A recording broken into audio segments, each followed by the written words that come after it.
Hello सभी को नमस्कार। आप सभी का डेस्टिनी कॉमर्स एकेडमी पर स्वागत है। तो देखिए आज हम जो टॉपिक करने वाले हैं वो है हमारा समायोजन। हमारा जो टॉपिक है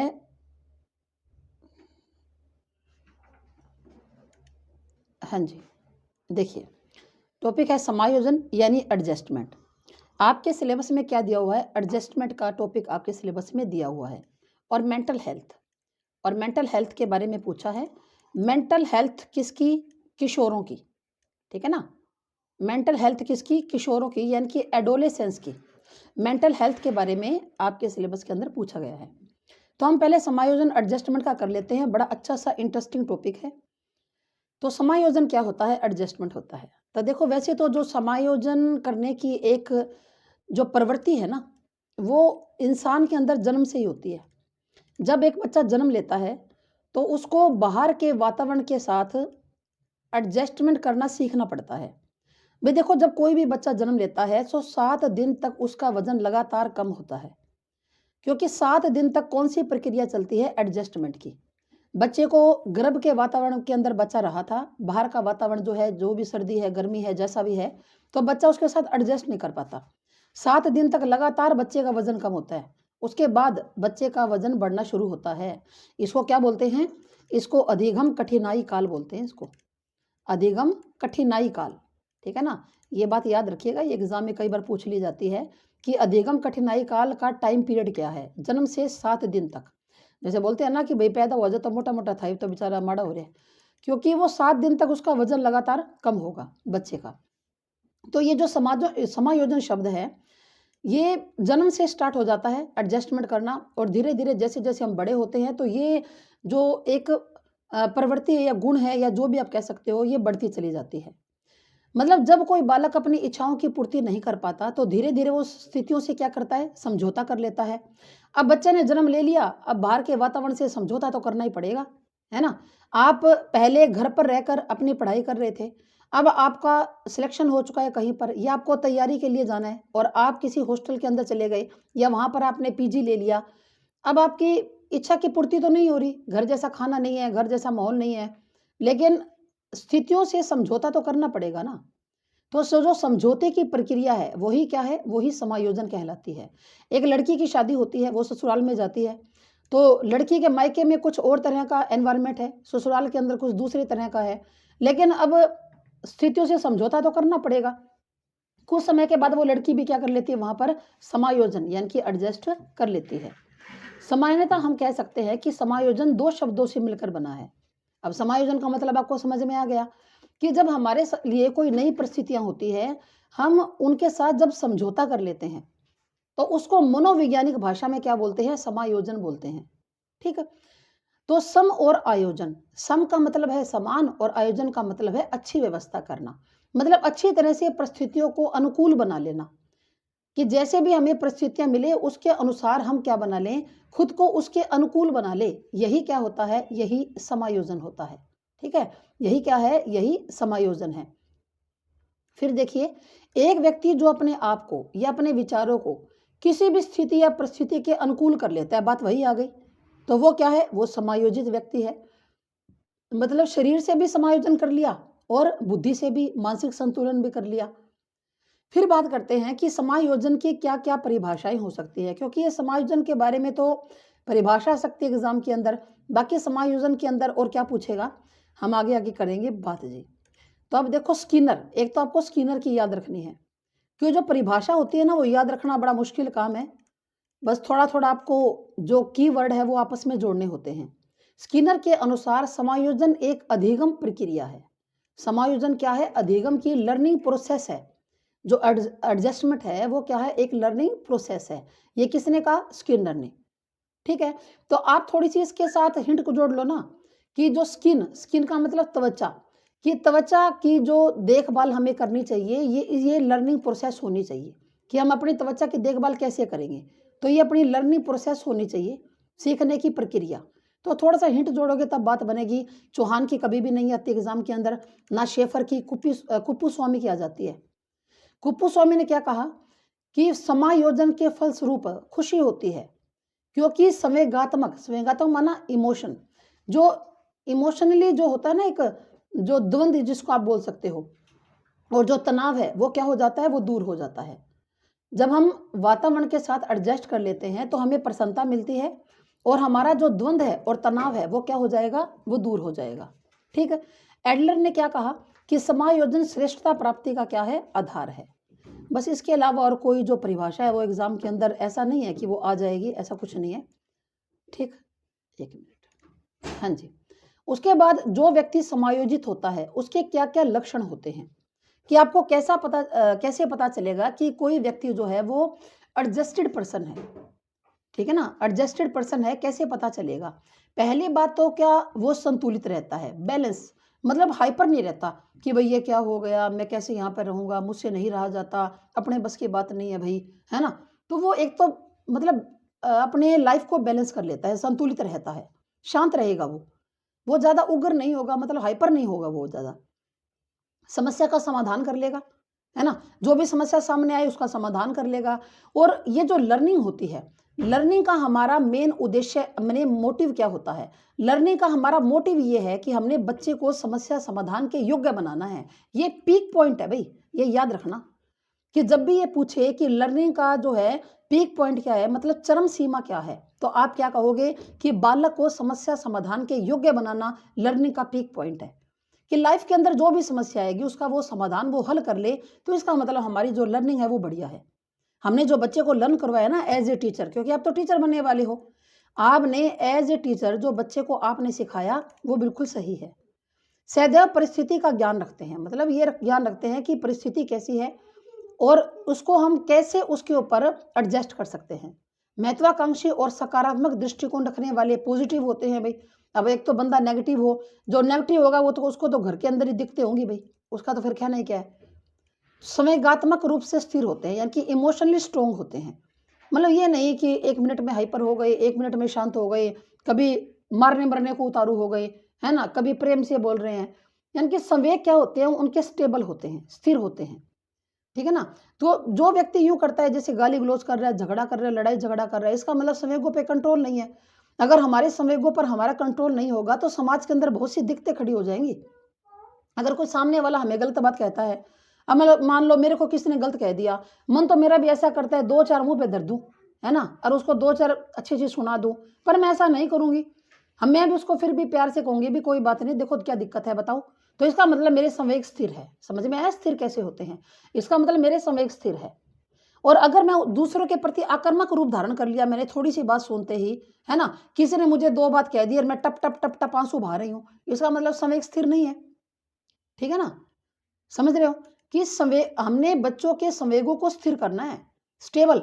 ये नहीं कि बच्चा जो है वो 1 मिनट ठहरोगे। हाँ जी। अब आगे हम लोग बात करते हैं कि समाज के प्रत्येक व्यक्तियों व सदस्यों का ध्यान रखने वाले होते हैं। ठीक है? प्रत्येक व्यक्ति का व प्रत्येक सदस्य का ध्यान रखेंगे।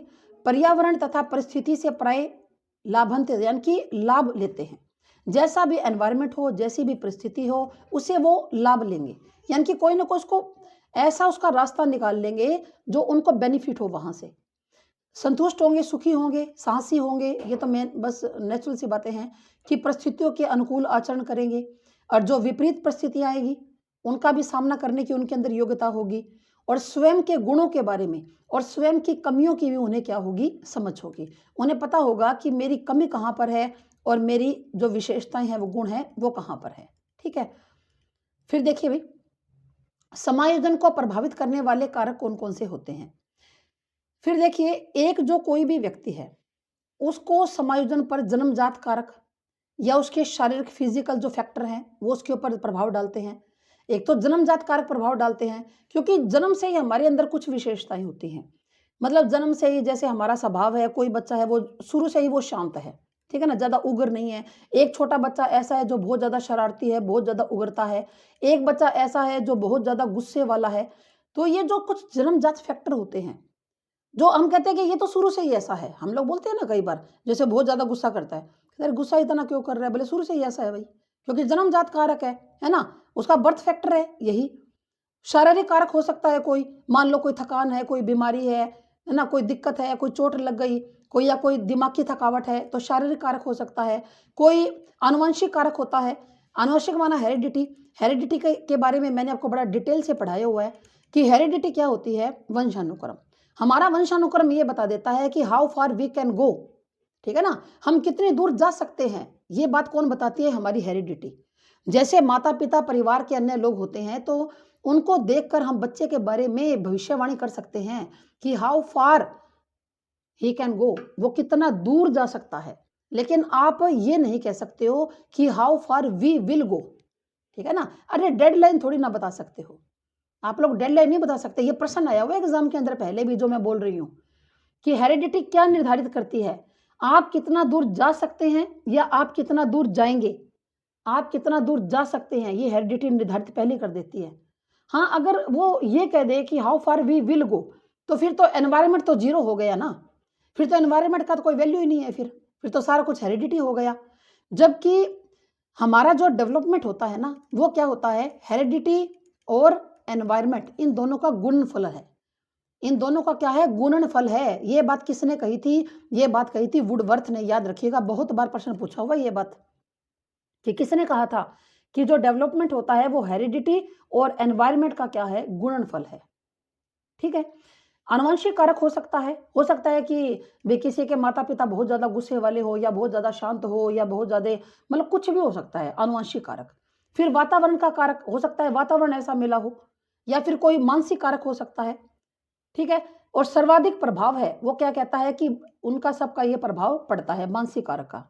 यदि एक व्यक्ति वातावरण के प्रति समायोजन कर लेता है तो उसमें तनाव नहीं आता, दबाव नहीं आता, उसके अंदर अंतर्द्वंद नहीं आता। आप कहोगे मैडम ये क्या है? तनाव, दबाव, अंतर्द्वंद, ये सारी बातें आगे आएंगी, ठीक है ना। ये बहुत अच्छा चैप्टर है।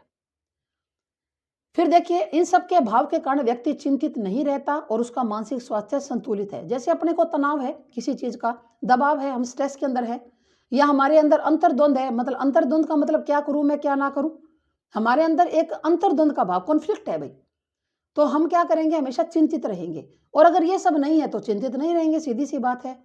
हमारा जो मानसिक स्वास्थ्य है वो क्या रहेगा? उसके बाद संतुलित रहेगा। फिर देखो आगे बात करते हैं, ये समायोजन की पद्धतियां हैं, या रक्षात्मक युक्तियां हैं, या मनोरचनाई विधियां, जिनको आप डिफेंस मैकेनिज्म बोलते हैं, मेंटल मैकेनिज्म बोलते हैं, और क्या बोलते हैं? मेथड्स। और क्या बोलते हैं? मेथड्स। ठीक है। तो आपके सिलेबस के अंदर एडजस्टमेंट मैकेनिज्म दिए हुए हैं, ठीक है ना, कि एडजस्टमेंट के मैकेनिज्म क्या क्या हैं। तो ये मैकेनिज्म क्या होता है? देखिए, मैकेनिज्म की बात कर लेते हैं कि भाई कोई भी परिस्थिति आ गई जीवन में, उनसे हम लोग बचना चाहते हैं, उस निराशा से बचना चाहते हैं, और उसके लिए जिन हम रक्षात्मक युक्तियों का प्रयोग करते हैं, उसके लिए हम जिन रक्षात्मक साधनों और उपायों का प्रयोग किया जाता है, उसे क्या बोलते हैं? रक्षात्मक युक्तियां बोला जाता है, ठीक है ना। आप लोग किसी चिंता से बचना चाहते हो, आप लोग स्ट्रेस से बचना चाहते हो, तो आप लोग क्या करते हो? उस चिंता या स्ट्रेस से बचने के लिए आप लोग कुछ युक्तियों का प्रयोग करते हो, ठीक है ना। तो ये युक्तियां जो होती हैं वो दो प्रकार की होती हैं। एक तो होती है प्रत्यक्ष, डायरेक्ट, और दूसरी कौन सी होती है? इनडायरेक्ट। एक तो प्रत्यक्ष होती है, यानी कि डायरेक्ट मेथड्स क्या है, एक होता है इनडायरेक्ट मेथड्स क्या होते हैं। तब डायरेक्ट मेथड की हम लोग बात करते हैं कि डायरेक्ट मेथड्स क्या हैं। तो जब भी हम तनाव को कम करने के प्रत्यक्ष उपाय कौन से होते हैं कि चेतनावस्था में अपने तनाव को कम करने के लिए कुछ प्रयत्न करता है, मतलब वो चेतन के अंदर है। चेतन का मतलब क्या होता है? कॉन्साइंस, यानी कि वो चेतना के अंदर है, उसको पूरा होशो हवास है, और वो कुछ ट्रिक के जरिए, है ना, कोई साधन के जरिए अपने तनाव को कम करने का प्रयत्न करेगा, तो वो तो डायरेक्ट हो गई। अरे डायरेक्ट का मतलब क्या है? सीधा सीधा। डायरेक्ट का मतलब क्या होता है? सीधा सीधा, यानी कि सीधा सीधा अपने तनाव को कम करने के लिए क्या करता है? कुछ उपाय करता है। जो कौन कौन से हैं? पहला तो होता है भाई बाधाओं या नष्ट करना या दूर करना, यानी कि व्यक्ति की आवश्यकताओं की पूर्ति में कई रुकावटें आ जाती है, बाधाओं को दूर कर लेता है तो दूर हो जाती है। अब व्यक्ति के पास कोई भी बाधा आ गई भाई, है ना, अब हम यूं कहते हैं कि हमें तो ठंड लग रही है जी, क्योंकि खिड़की खुली है, खिड़की को बंद कर दो, हवा नहीं आएगी अंदर, ठंड कम हो जाएगी, सीधी बात है। तो जिन बाधाओं को हम लोग दूर कर सकते हैं, कैसे? चेतन रहकर। चेतन का मतलब क्या होता है? समझते हो आप चेतन का मतलब अच्छी तरह से? एक तो होता है चेतन, एक होता है अचेतन और एक होता है अर्धचेतन। एक होता है अर्धचेतन। ये बात किसने बताई थी? सिगमंड फ्रायड ने। चेतन कौन सा होता है कि जब हम पूरे होशो-हवास के अंदर होते हैं। जैसे मैं आपसे ये पूछ लूँ कि आपने बीएड कहाँ से की? आपने बीए कहाँ से की? या आपने ये बताओ एमए कहाँ से की? आप कौन से कॉलेज में पढ़ते थे? कौन से स्कूल के अंदर पढ़ते थे? तो वो सारा का सारा आप मेरे को जवाब दे दोगे, तो वो आपका क्या है? वो चेतन पार्ट है। अचेतन कौन सा होता है कि जहाँ पर अच अ अचेतन कौन सा होता है? अचेतन का मतलब होता है अनकॉन्शियस। अनकॉन्शियस का मतलब क्या होता है कि आपको जो चीज़ें तो घटित हुई हैं आपके साथ, लेकिन वो आपको क्या नहीं है? वो याद नहीं है। वो आपके अचेतन में अनकॉन्शियस माइंड के अंदर है भई। चेतन पार्ट ओनली हमारे सामने हमारे अंदर कितना होता है? 10%। अचेतन कितना होता है? 90%। यानी कि जो बातें आप याद रख पाते हो ना, वो केवल 10% होती है। साइकोलॉजी क्या कहती है कि हम केवल जैसे आज आपने जो पढ़ लिया, आप कल उसको केवल 60% ही याद रख पाते हो, 40% आप भूल जाते हो, ये साइकोलॉजी बोलती है। आज आपने जो पढ़ लिया ना, आप नेक्स्ट डे 40% भूल जाओगे उसके अंदर से।